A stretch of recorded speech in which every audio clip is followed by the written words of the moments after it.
Good afternoon and welcome to VPM's live coverage of Virginia Governor Glenn Youngkin's first address to the Joint Assembly. I'm Kairis Manzanares.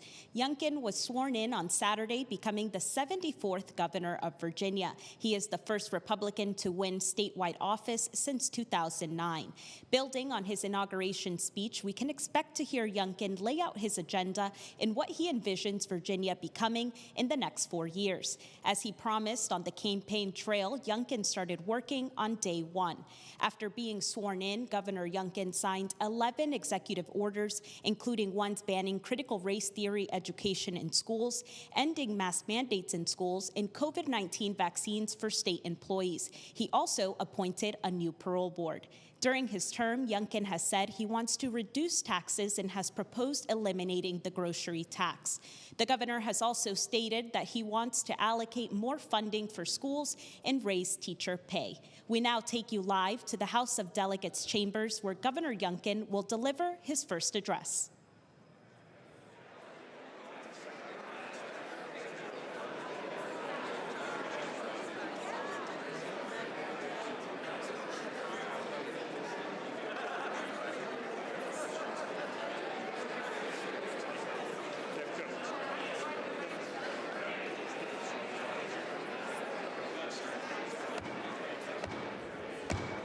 Joint Assembly will come to order. Sergeant at Arms. Mr. President, His Excellency, the Governor of the Commonwealth of Virginia. The members will rise and receive the Governor of the Commonwealth of Virginia.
Please be seated. As Speaker of the House of Delegates and President of the Joint Assembly, it is my pleasure to present to you His Excellency, the Governor of the Commonwealth of Virginia, the Honorable Glenn Youngkin.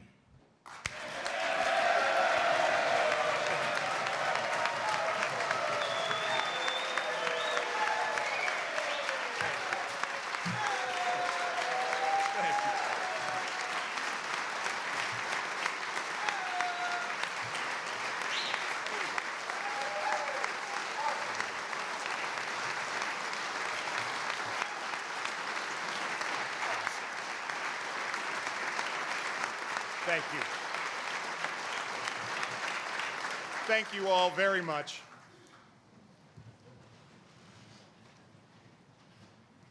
Well, good afternoon. Standing here before you and looking around this room, I'm struck by the history that's been made in this very place, the People's House.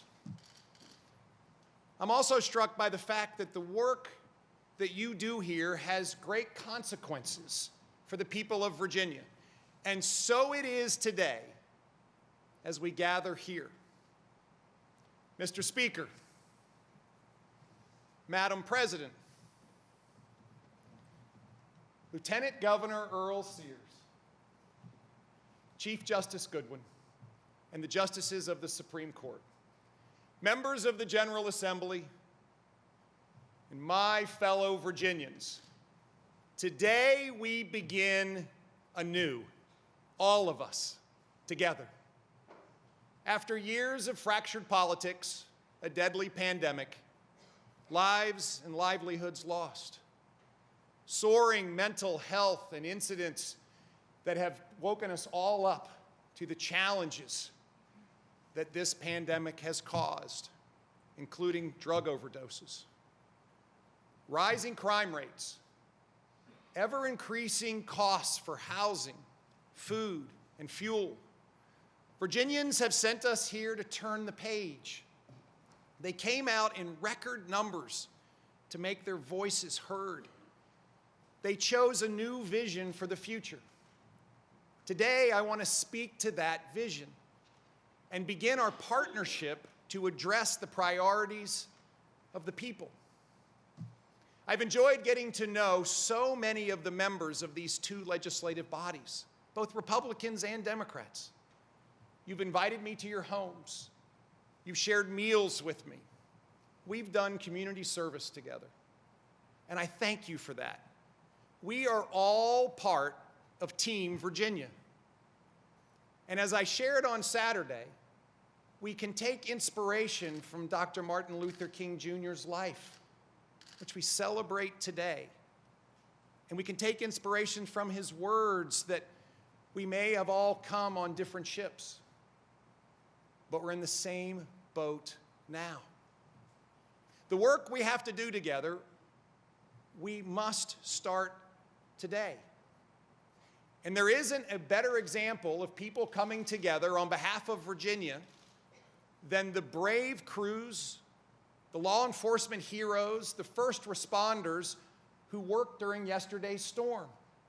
They worked in the freezing cold, ice, and snow to keep our streets safe, to keep the lights on, and to keep our hospitals open.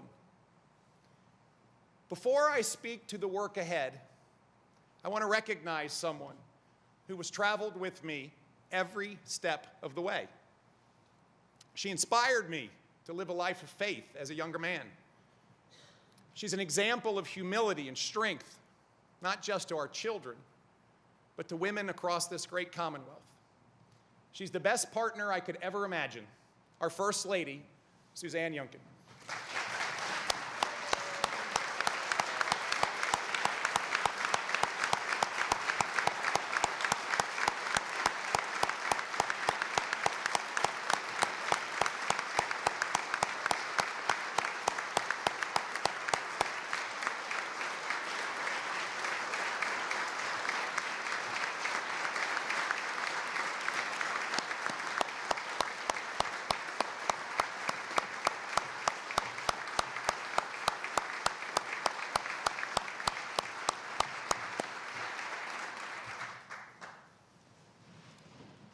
After years of campaigning at diners, senior centers, schools, housing projects, courthouses, even pickup basketball games, I've taken the measure of our people.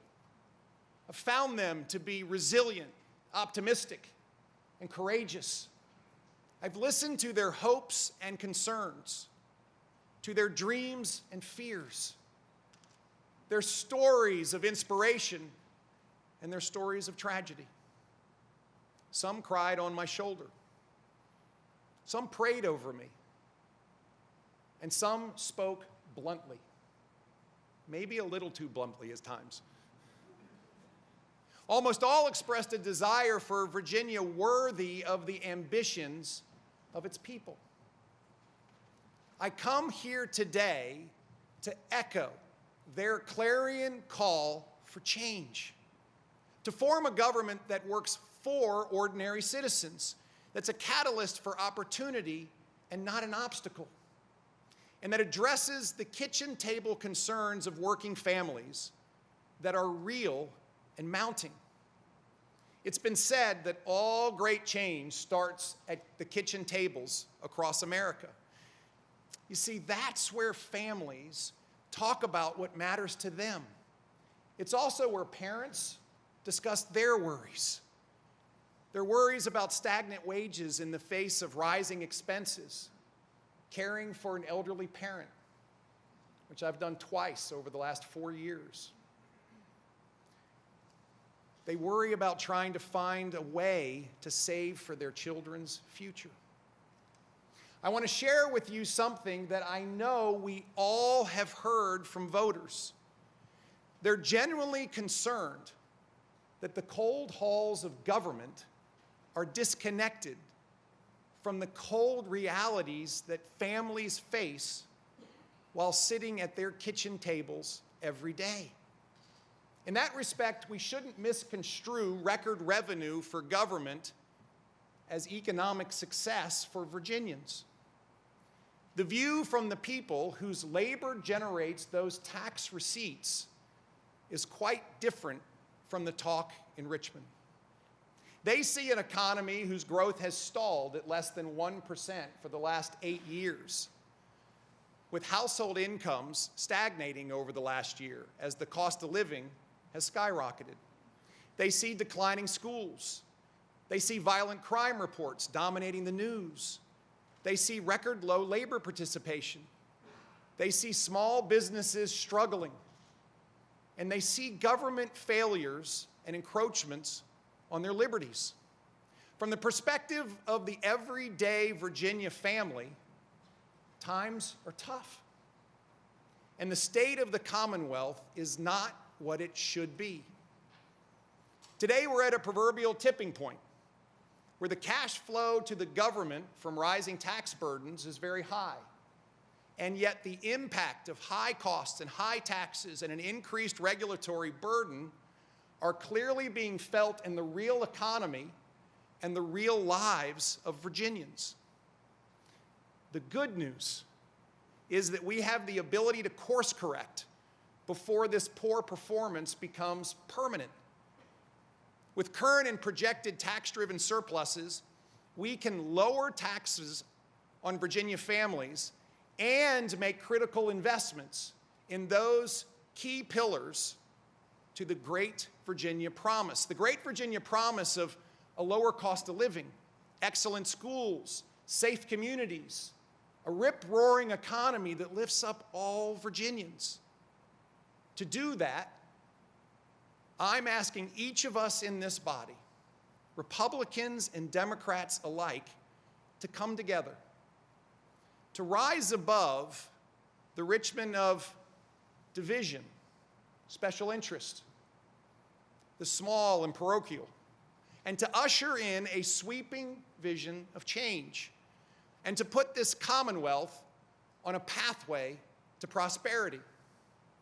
On day one, we hit the ground running, signing 11 executive actions and swearing in a full cabinet of outstanding individuals who are qualified and share Virginia's values. As of today, we've worked with legislators to introduce 59 pieces of legislation to tackle our day one agenda. And we'll be submitting a package of 25 budget amendments to reflect our bipartisan priorities. We're addressing issues that are critical to the future of the Commonwealth and that every member in this chamber can get behind. Virginians have given us a license to lead. It's a temporary license. They have charged us all to deliver on a day one agenda. We know on some issues there'll be deep disagreements, but I believe this chamber is big enough for us to talk through our differences, and there is more that binds us than divides us. For we all share a common goal: to leave a better Virginia to our children.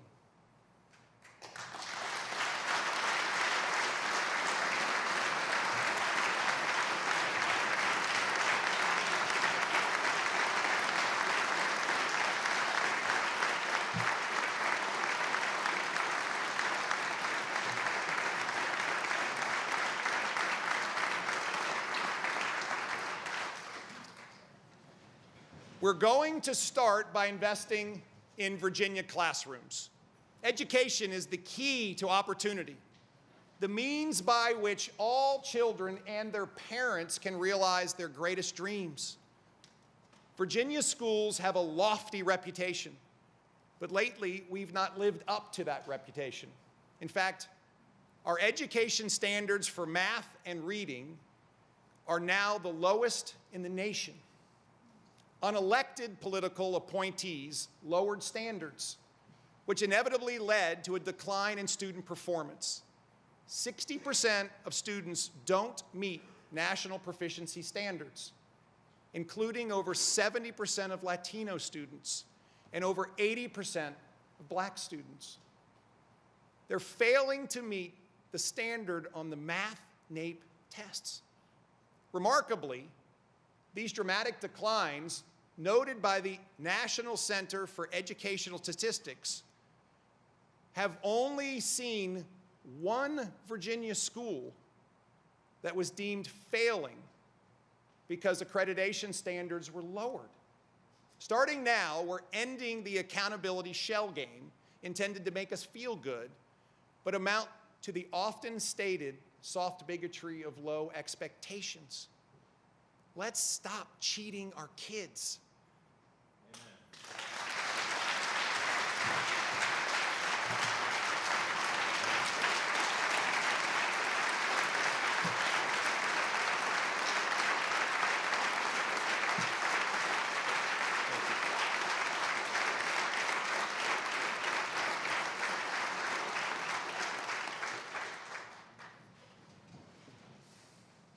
Friends, on this we should join arms and join in purpose so that when our time here is done, we've collectively raised education standards from the lowest to the highest in the nation. I'm also calling for $150 million to help us meet our goal of starting 20 new charter schools. Whether they're called charter schools or lab schools or innovation schools, it doesn't really matter. I don't care what we call them. I just care that we do it. We're joined today by the students of Green Run Collegiate Charter School in Virginia Beach. Green Run Collegiate shares a facility with Green Run High School. They have an innovative curriculum. They provide access to every child in the school district to attend the collegiate program. They're thriving, and their parents are thrilled. So please join me in welcoming these future leaders to our Commonwealth's capital.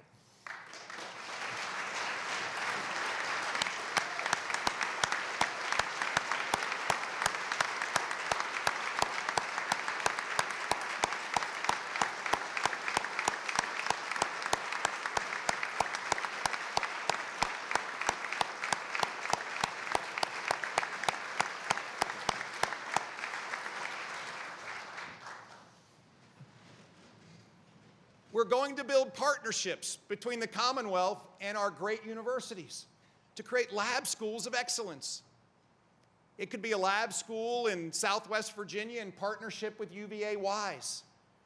It could be an entrepreneurship or entertainment industry-focused school partnering with one of our amazing historically Black colleges and universities. Or a partnership with Old Dominion University for opportunities in offshore wind or maritime. When it comes to the educational budget, I've heard consistent bipartisan agreement from all of you that the budget you'll pass and the one that I'll sign will reflect a record investment in education.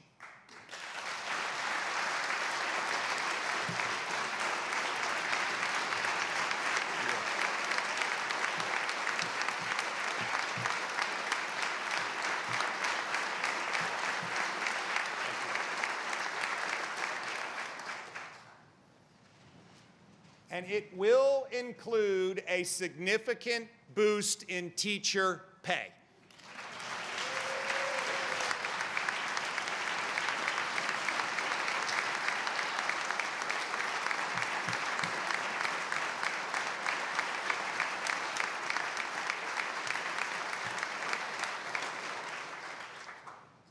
With the exception of a parent or a guardian, no one impacts the future of a young child more than a quality teacher.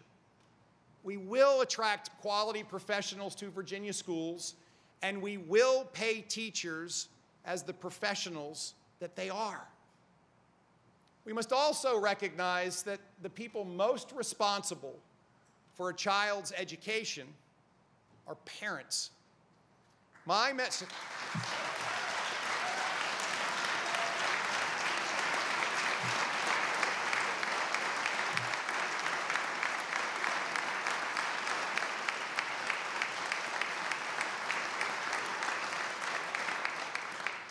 My message to parents is this: you have a fundamental right enshrined in law by this General Assembly to make decisions with regard to your child's upbringing, education, and care. And we will protect and reassert that right.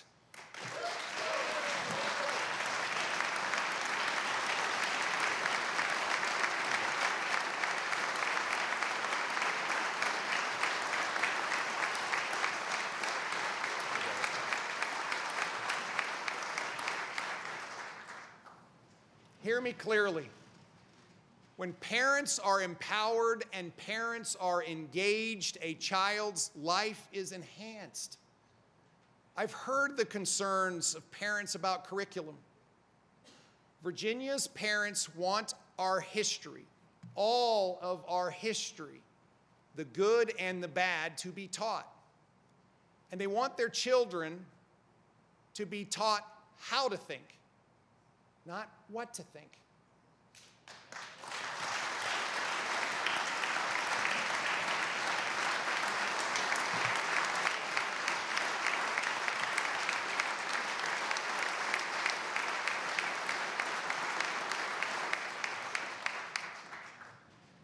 And that's why I signed a directive yesterday, an executive order, formalizing that we should not use inherently divisive concepts in schools, including critical race theory, and why we should not be teaching our children to see everything through a lens of race. That's also why I want to give parents the right to be informed before their child is exposed to sexually explicit materials. Please, send me the same bill that you passed on a bipartisan basis in 2017, and I will sign it.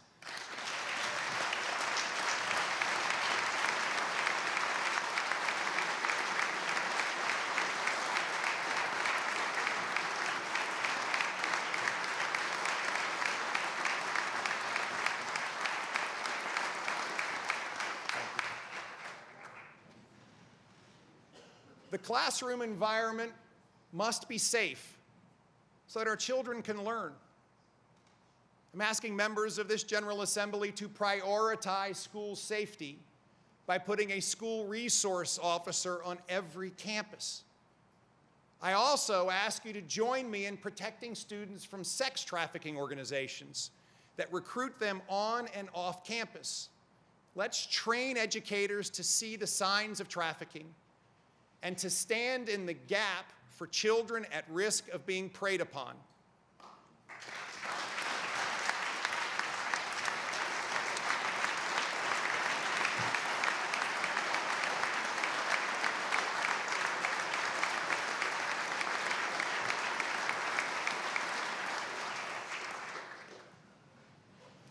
Let's also involve law enforcement agencies in the approval of school safety audits.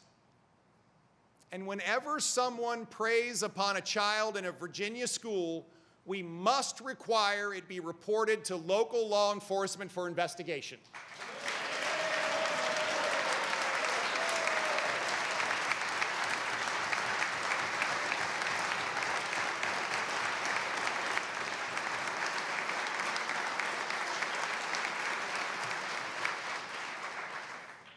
No more cover-ups. No more sweeping it under the rug. Parents deserve to know if their child is at risk. Schools exist for the educational benefit of children, and for that reason, they must remain open. I strongly encourage everyone to get the vaccine for COVID-19.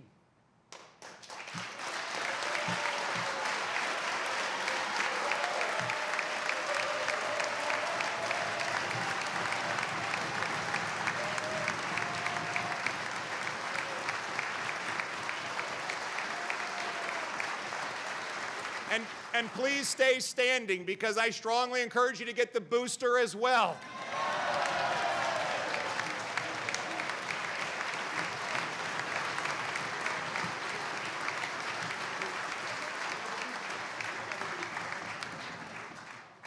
As we battle COVID, it's parents that should decide the health measures taken for their children. That's why I signed an executive order that allows parents to opt out of mask mandates in schools. This is a matter of individual liberty.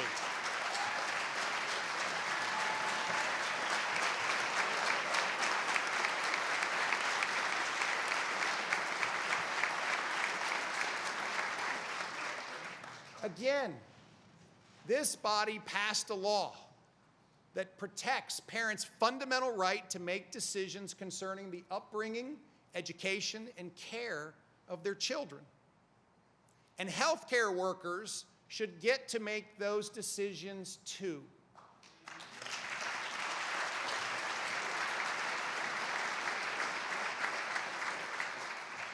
I will continue to oppose President Biden's COVID vaccine mandate for health workers as we continue to fight a crisis of staffing across Virginia's healthcare system. Our fight against COVID-19 will move forward based on this simple principle. We will protect lives and livelihoods.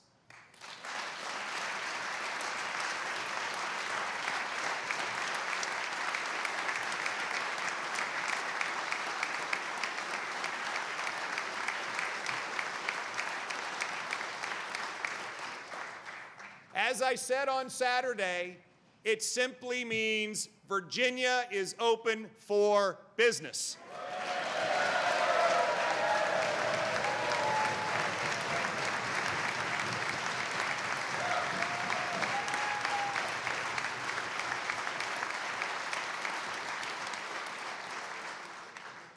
It also means the science since the beginning of the pandemic has not been static.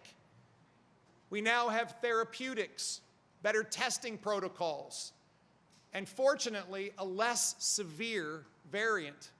And of course, we have vaccines. It means educating our friends and neighbors and encouraging them to get the vaccine and the booster.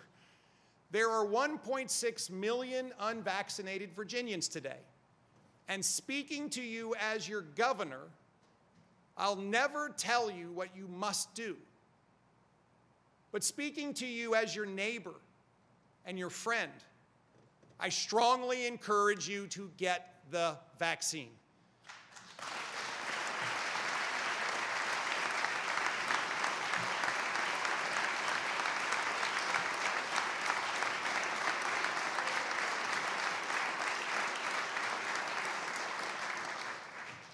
The data is clear. People who do not get the vaccine are 4 times as likely to be hospitalized. The vaccine will not only help keep people out of the hospital, it will also keep people working, earning a paycheck, and growing our economy, something that has to remain a top priority for all of us.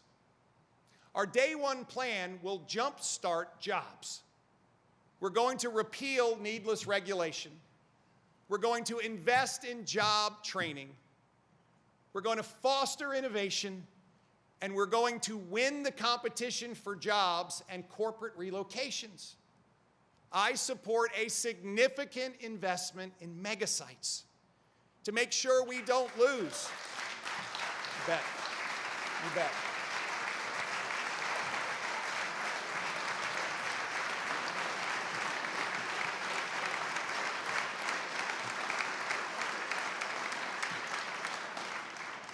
to make sure that we don't lose the next advanced battery manufacturing plant after seeing several go to Kentucky, Tennessee, North Carolina, and Georgia. And while we're at it, let's broaden the baseball stadium authority to include football, and perhaps we'll get one of those too.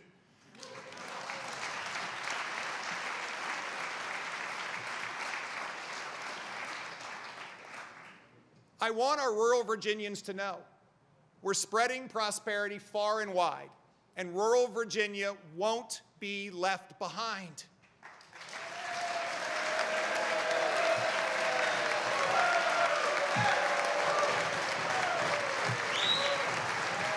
Here we go.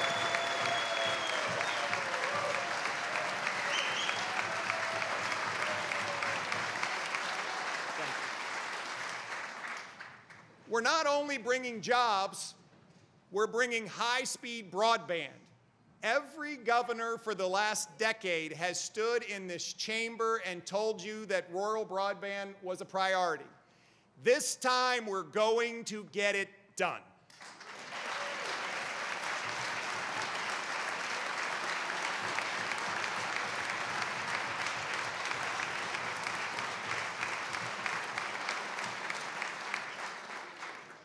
We're also going to make sure that key projects at our ports and our highways are completed. So the message is clear. If your cargo container ships are stuck off the coast of another state, come to Virginia.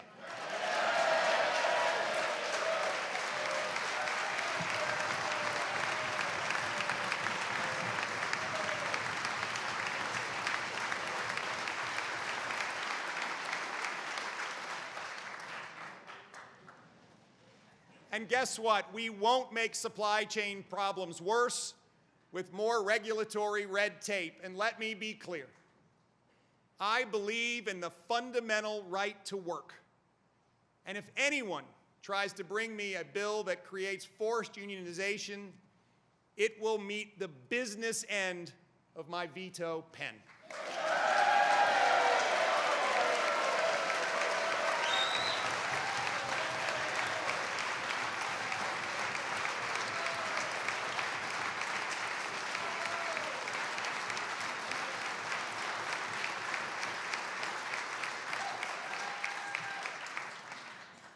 The states around us have created more jobs, grown their economies faster, and took steps years ago that we must take now. Lower taxes, business-friendly regulations, workforce development, and more. This is a real competition, and to win, we have to play to win. One of the other challenges businesses face, especially small businesses, is the high cost of providing health care for their employees. Over the last 3 years, you all sent the governor 8 versions of an association health plan bill to make it easier for workers to get health care. It was vetoed 8 times. Pass that bill again and I will sign it.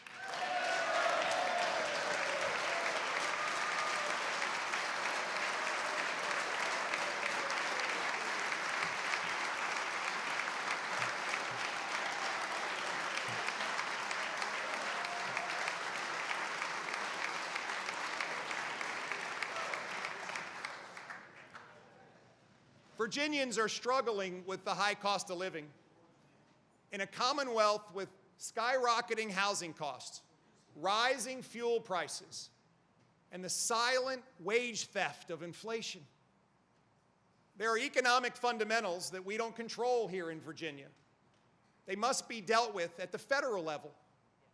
But Washington continues to fiddle in the face of real supply chain challenges and allow our nation to be overly reliant on China for critical goods and services.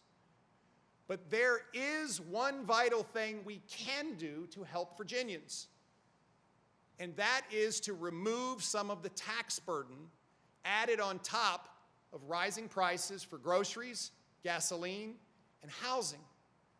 That's why I support suspending the recent gas tax increase for 1 year and fully eliminating the grocery tax immediately.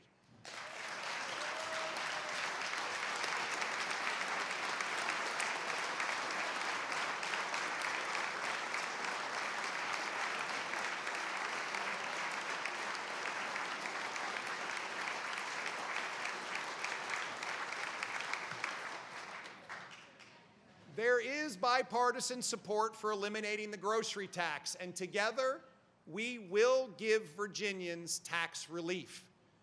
We also need to give Virginians a real break on their personal income tax by doubling the standard deduction and providing the largest tax rebate in Virginia history. These tax cuts benefit the people who need it the most and represent the largest tax relief ever given to the people of Virginia, $1,500 this year for the typical Virginia family. But beyond the economic implications of this package, I believe we have a special obligation to a group of individuals that have served our country with distinction, our military veterans. Those who risk life and limb for country and community don't do it for the pay. They do it because service is in their blood. The care and support of our veterans have always transcended politics and been bipartisan. That's why I'm asking this General Assembly to act on something long talked about. Let's eliminate the tax on the first $40,000 in military retirement pay, and let's do it together.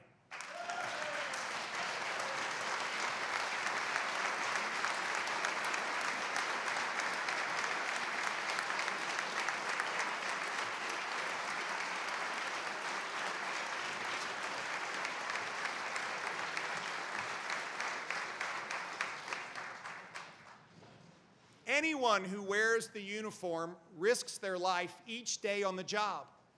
And this includes police officers, firefighters, EMTs, every first responder that keeps us safe. We're in a fractious era, and no group of individuals is under greater scrutiny today than our law enforcement. A culture of lawlessness has filled the void in Virginia, with violent crime on the rise.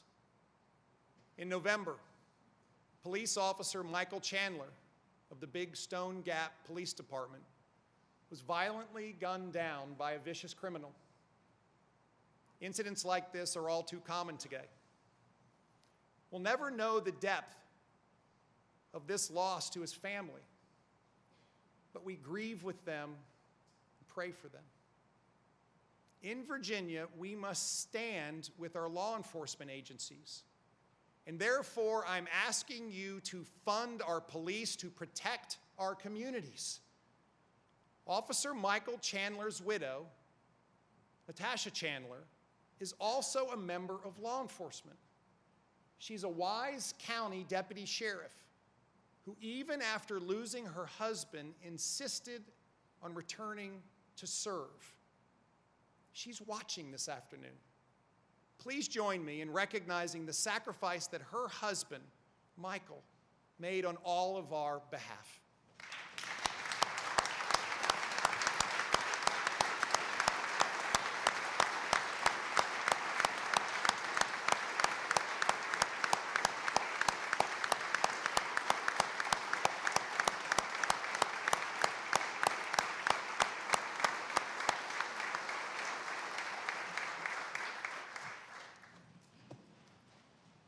The budget submitted to this General Assembly includes pay raises for troopers, sheriff deputies, and corrections officers. Those are strong first steps I know we all support. But we need to provide more funding for our police departments and more funding for training and equipment.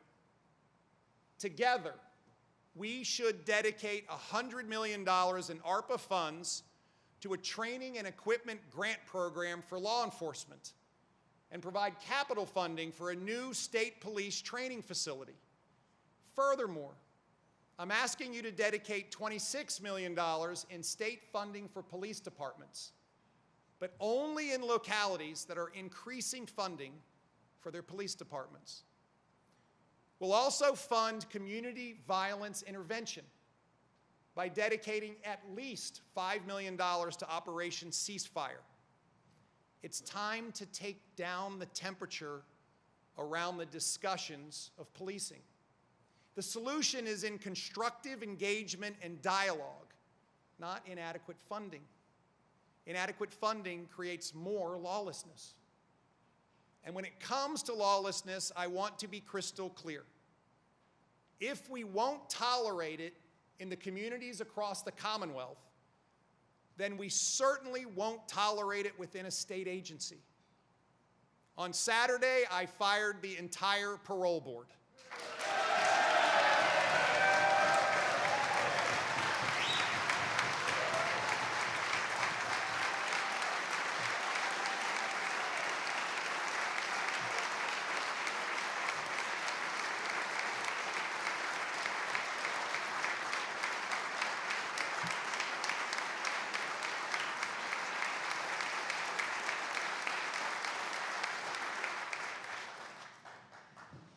And I asked Attorney General Miyares to begin an investigation into what happened. The violations of law and the Constitution, the unconscionable refusal to notify families of victims about pending decisions to release murderers, they were simply unacceptable. We will not accept selective violations of our constitutional rights. We will protect all of them. We don't get to pick and choose the parts of the Constitution that we want to preserve and protect.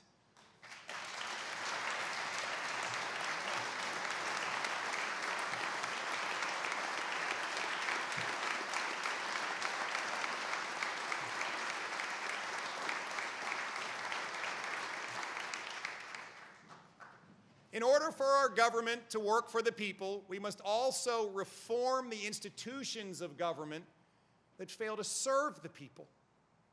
I'll admit, I've never run a government agency, but I do know something about running a business. And we're going to bring business efficiency to government bureaucracy.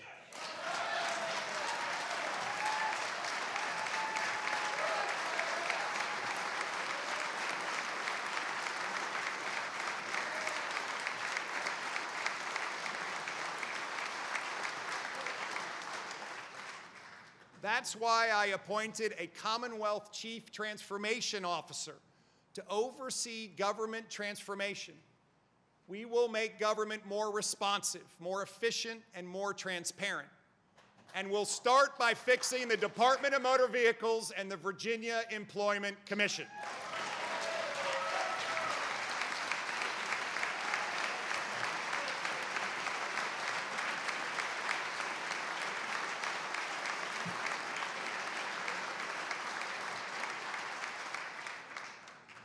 Furthermore, we will be innovative in leveraging federal transportation funds to address the challenges of growth and gridlock.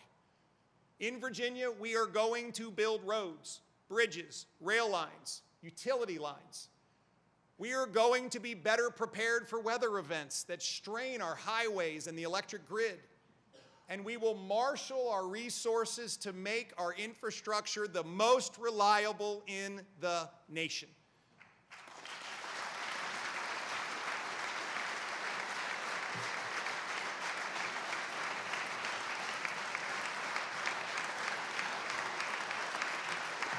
Ready to go to work.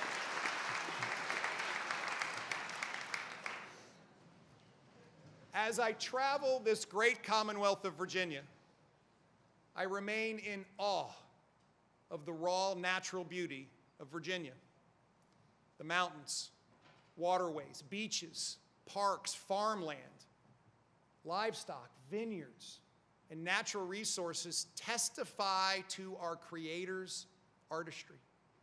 I deeply treasure the natural beauty of Virginia, and my administration will dedicate itself to protecting and promoting it as a core principle of our service. That's why we will end the dumping of raw sewage into the James River once and for all.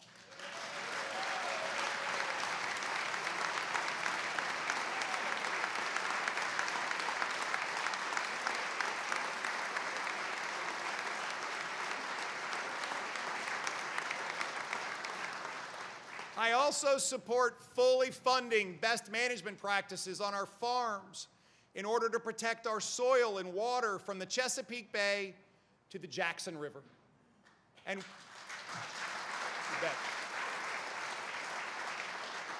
we are going to see the cleanup of the Chesapeake Bay to the finish line.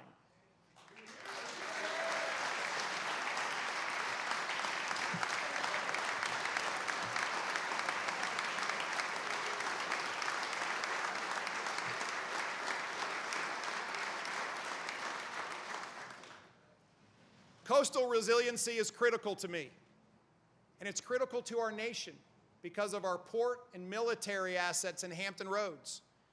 That's why we're going to create the Coastal Virginia Resiliency Authority to battle rising seas and make sure the federal government does its part too.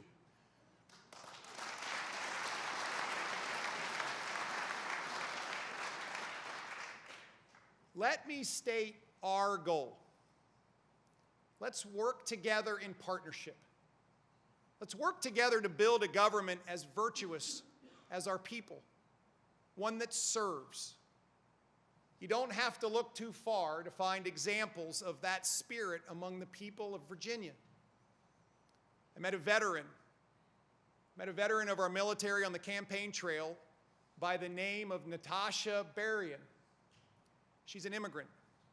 And like so many first-generation immigrants, she loves this country with a passion few can understand, though certainly our Lieutenant Governor can.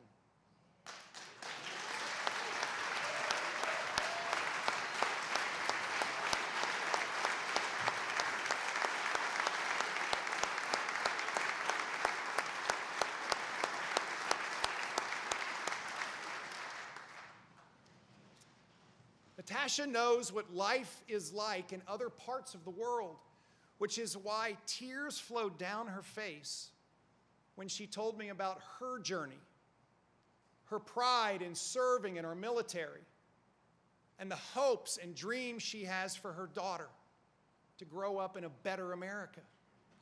Natasha represents the best of America. She may not have been born here, but she is every bit American as someone who was, because she has lived the ideals of this great land. Natasha is watching today. Please join me in recognizing her service to our country and her dreams for her daughter.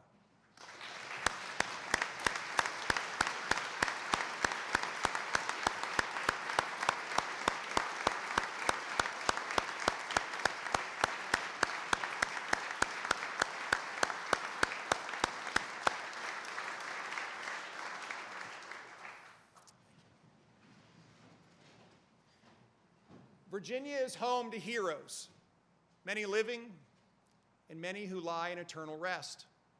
I attended the funeral of one such hero last month in Virginia Beach, the commanding officer of SEAL Team 8, Brian Bourgeois.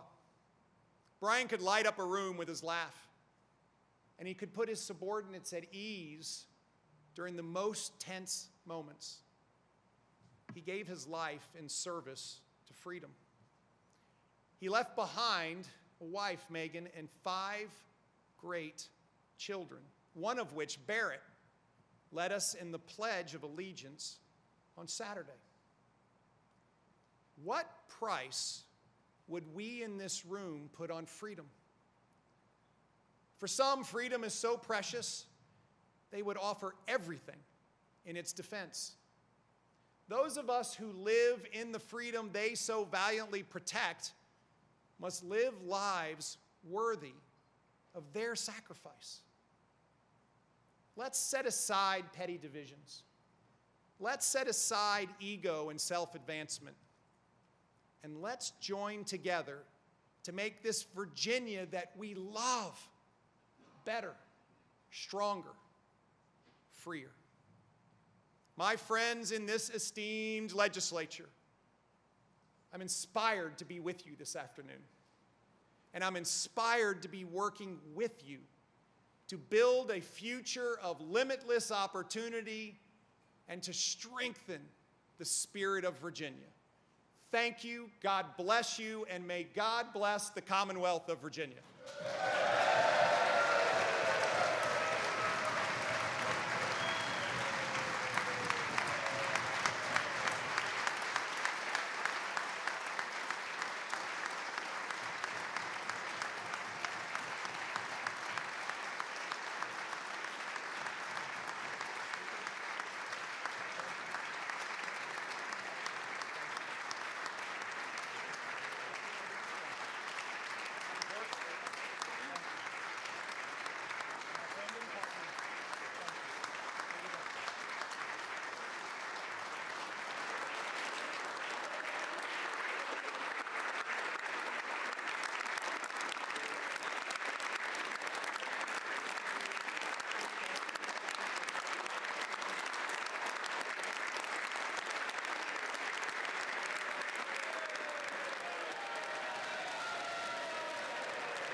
Thank you for joining us this afternoon. You've been watching Governor Youngkin's first address to the joint assembly of the House and the Senate. Going into the legislative session, Republicans in the House have the upper hand and are supported by an all-Republican leadership. This year, Democrats have not filed many bills in the General Assembly as they are now the minority in the House. However, Governor Youngkin has said he is looking forward to working with Republicans and Democrats to put the needs of Virginians first. Joining us this afternoon is Delegate Eileen Filler-Horn of the 41st District and Senator John Bell of the 13th District with the Democratic response to the governor's speech.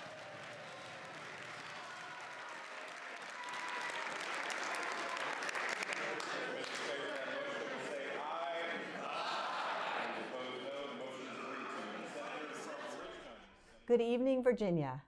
My name is Eileen Filler-Horn, and I have the honor of representing Virginia's 41st District in the House of Delegates and to serve as leader of our House Democratic Caucus. I am joined here today by Senator John Bell, who represents the 13th District in the Virginia State Senate. Today is Martin Luther King Jr. Day. We celebrate the life and work of an iconic civil rights leader who committed himself to speaking for the voiceless and fighting for the most vulnerable among us. What we heard today from Governor Glenn Youngkin, however, is a plan for Virginia that would leave so many behind. In the midst of a pandemic prolonged by misinformation that is taking an economic, medical, and emotional toll on Virginia's families, Governor Youngkin put forth an agenda that will take us backwards. For months, Governor Youngkin has told Virginians that policies like increasing funding for public education, raising the minimum wage, and making our Commonwealth more inclusive were bad ideas. Instead, he has advocated for rolling back that progress that has improved the lives of so many. While the governor speaks of unity and moderation, the substance of his administration and its proposals have been anything but. We must do everything we can to safely keep our kids in school. Democrats worked hard to ensure all 132 divisions were open for in-person learning. Governor Youngkin's day one action to remove mask requirements is irresponsible and puts all of that in jeopardy. Disturbingly, he also removed vaccination requirements for healthcare workers, the individuals who come into closest contact with those most vulnerable to the virus. With these steps, Governor Youngkin has made it clear that he sides with those who oppose vaccination. His decisions will only serve to prolong this pandemic. Governor Youngkin has also put forth extremist nominees to lead his cabinet, nominees like Andrew Wheeler, Donald Trump's former Environmental Protection Agency administrator. Andrew Wheeler has a record of undermining the very protections that have allowed us to keep Virginia's air and water clean and his record on addressing the climate crisis is non-existent. He is also continuing his efforts to use division and fear to score political points.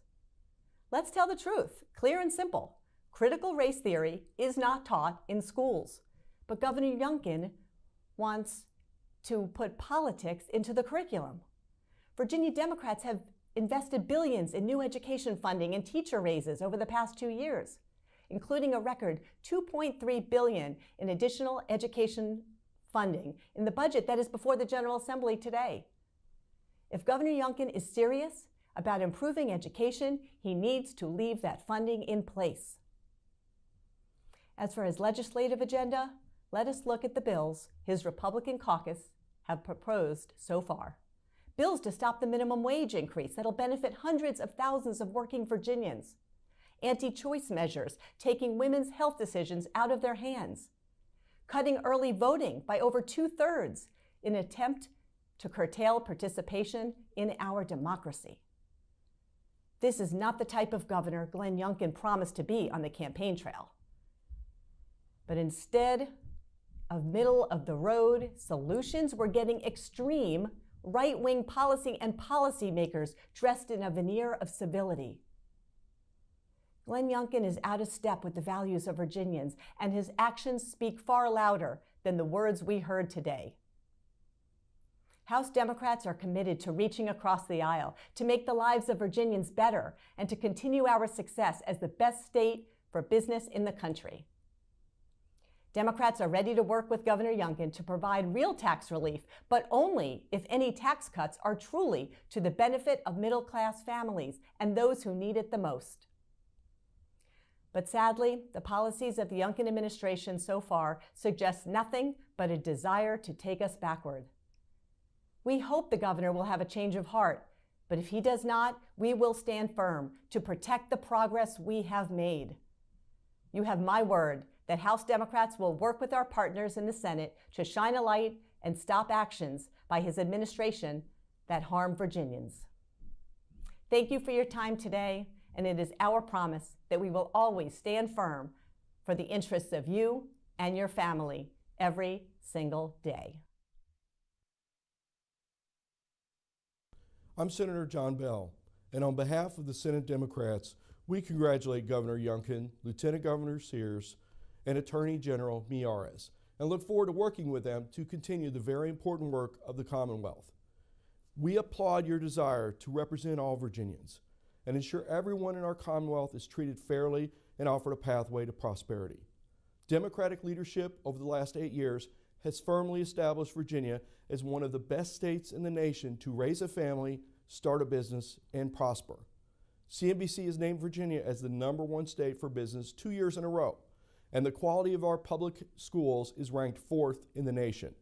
Our health systems are some of the country's best, and more Virginians than ever are covered by expanded Medicaid benefits, all because of Democrats' focus and dedication. While we agree improvements can always be made, we are gravely concerned that several of Governor Youngkin's proposals would jeopardize his progress. For example, Democrats funded transportation projects across the Commonwealth. These projects would be severely underfunded if Governor Youngkin's gas tax proposal becomes law.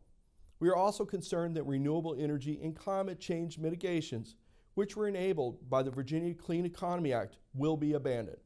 We cannot accept that. As a small business owner, I know that helping workers also grows our economy. We have several of Virginia's workers with us here tonight.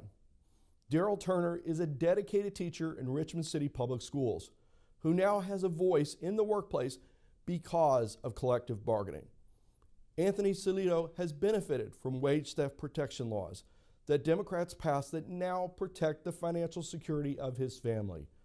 John and Nayeli obtained driver's privilege cards because of Democratic legislation and can now commute to work without fear.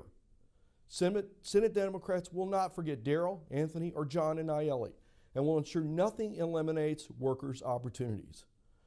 Senate Democrats understand the value of a world-class public education. To this point, we must be clear. We will not agree with any proposals that seek to defund public schools or divide our citizens. We have worked across the aisle to raise teacher pay and invest in crumbling school infrastructure, and look forward to working together to further improve our schools. As an Air Force veteran, I'm proud Democrats have worked hard to ensure no veteran, military family, or law enforcement officer is left behind. We have ended veteran homelessness and have ensured veterans have a pathway to prosperity. We have raised wages for police officers, invested in de-escalation training, provided mental health resources to assist with co-policing models, and established community-oriented solutions. We make great progress, but we know there's still much to be done. Senate Democrats have worked hard to represent every Virginian, no matter your job, gender identity, whom you love, race, ethnicity, religion, or zip code. And make no mistake about it, we will not retreat when someone's rights are threatened. We look forward to working with Governor Youngkin. Your success is our success, and our success together is Virginia's success. Together, we will make sure that all Virginians thrive without abandoning the crucial progress that the Democratic General Assembly and Governor Northam have achieved. Thank you.